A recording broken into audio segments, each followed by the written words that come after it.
আজ বিকেল ৩টায় রাজশাহীর সর্বোচ্চ তাপমাত্রা ৪২.৪ ডিগ্রি সেলসিয়াস রেকর্ড করা হয়েছে।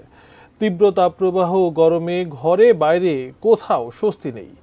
তারপরও একটু প্রশান্তির খোঁজে পদ্মাপাড়ের ছায়া সুশীতল স্থানে আশ্রয় খুঁজছে নগরবাসী। নগরীর সাহেবগঞ্জ পদ্মা গার্ডেন এলাকা থেকে বিষয়ে জানাচ্ছেন সহকর্মী বুলবুল হাবিব। বুলবুল, ৭৬ বছরের রেকর্ড ভাঙা তাপপ্রবাহ চলছে দেশের উপর দিয়ে, রাজশাহীও তার ব্যতিক্রম নয়। তাপের প্রবাহ ঠিক কতটা নাকাল করেছে রাজশাহীবাসীকে? এই তাপপ্রবাহ থেকে বাঁচতে কি উপায় তারা নিচ্ছেন? শশী, আসলে এখন এই যেহেতু ৫টা বেজে গেছে, তারপরেও আমরা দেখছি যে সূর্যের যে উত্তপ্ত উত্তাপ সেটা কিন্তু ছড়াচ্ছে এখনো, এবং বাহিরে যে আগুনের হালকা বাতাস সেটা কিন্তু প্রবাহিত হচ্ছে। তবে পদ্মার এই পাড়টা একটু ব্যতিক্রম, কারণ এখানে আসলে গাছের ছায়া রয়েছে, এবং মানুষজন কিন্তু একটু বা সুস্থতা লাভের জন্যই কিন্তু আসলে প্রশান্তি লাভের জন্য এই পদ্মার পাড়ে আসছে, এবং তারা একটু ঠান্ডা বাতাস পাওয়ার চেষ্টা করছে, যদিও বাতাসে গরমের হালকা রয়েছে।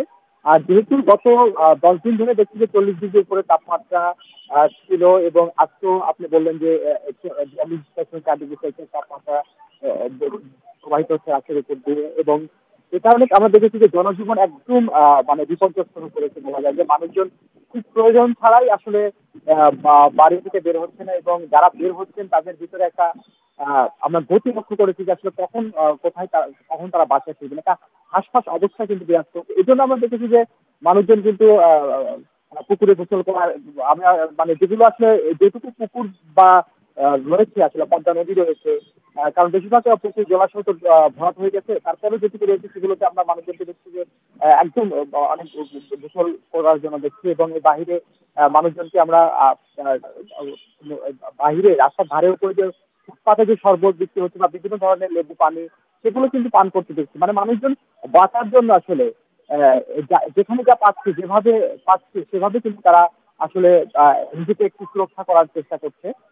তবে এই পদ্মার পাড়ে মানুষজনের একটা সারি ঠিক আছে, প্রতিদিনই আসলে প্রচুর মানুষজন এই পদ্মার পাড়ে, কারণ আমাদের রাজশাহীর ১৭ কিলোমিটার এলাকা জুড়ে কিন্তু, রাজশাহী শহরের ১৭ কিলোমিটার এলাকা জুড়ে পদ্মার পাড় রয়েছে, এবং সেখানে আমরা মানুষজনকে দেখছি যে আসলে তারা এই গাছের ছায়ায় বসে থেকে তারা একটু নিভৃতে একটু সময় কাটাচ্ছে, এবং বলা যায় যে একটু প্রশান্তি লাভের আশায় তাদের সেই সময় কাটাচ্ছে, এবং কিছুটা স্বস্তি লাভের চেষ্টা করছে। আমরা এখন যেমন আমাদের খুলনা প্রতিনিধি মানে সহকর্মী রয়েছেন পলাশচন্দ্র ঢালি, তার কাছে, তিনি এখন সেখান থেকে আসলে সেখানকার যে গরমের পরিস্থিতি সেটা জানাবেন।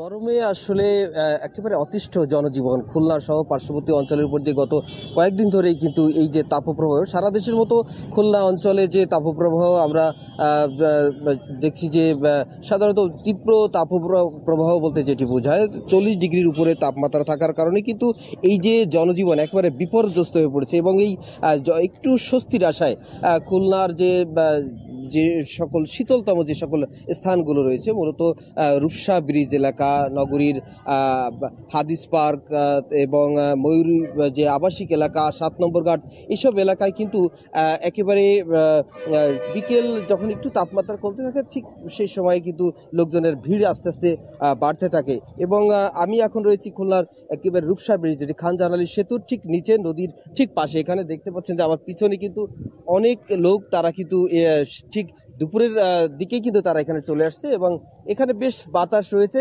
এই বাতাসে একটু কিছুটা স্বস্তি তারা অনুভব করছে, এই কারণে মূলত এখানে আসা। এর আগে আমরা হাদিস পার্কে গেছি, সেখানেও দেখেছি যে গরমের মধ্যেও যে একটু গাছের শীতল যে ছায়া, সেখানে কিন্তু তারা অবস্থান করছে। বাসা বাড়িতে মূলত যে টেম্পারেচার যেহেতু অনেক বেশি, বাসা বাড়িতে কিন্তু ঠিক স্বস্তি মিলছে না, ফ্যানের বাতাসেও সেই স্বস্তি মিলছে না। তো যে কারণে একটু মানে যে সকল শীতলতম স্থান আছে নগরীর পার্শ্ববর্তী এলাকার, সেখানে কিন্তু মানুষ ছুটে যাচ্ছে। আমরা একটু আগে যে আবহাওয়া কর্মকর্তা, তার সাথে কথা বলছিলাম, তিনি যে আমাদেরকে জানাচ্ছিলেন যে আগামী 2-3 দিন পরে হয়তো কালবৈশাখী ঝড়ের মাধ্যমে কিছুটা তাপমাত্রা কমতে পারে, কিন্তু এপ্রিল মেতে এই যে তাপমাত্রা 39 ডিগ্রি, 40 ডিগ্রি, 41 ডিগ্রি, এই তাপমাত্রা কিন্তু এই তাপমাত্রা কিন্তু মোটামুটি এরকমই থাকবে এমনটি আমাদেরকে জানানো হয়েছে। এই ছিল মোটামুটি যে খুলনার রূপসা ব্রিজ এলাকা থেকে সব মানুষের যে গরমে যে একটু স্বস্তির আশায় যেগুলো এসেছে তার সর্বশেষ খবর। এই ছিল আমার কাছে খুলনার তথ্য।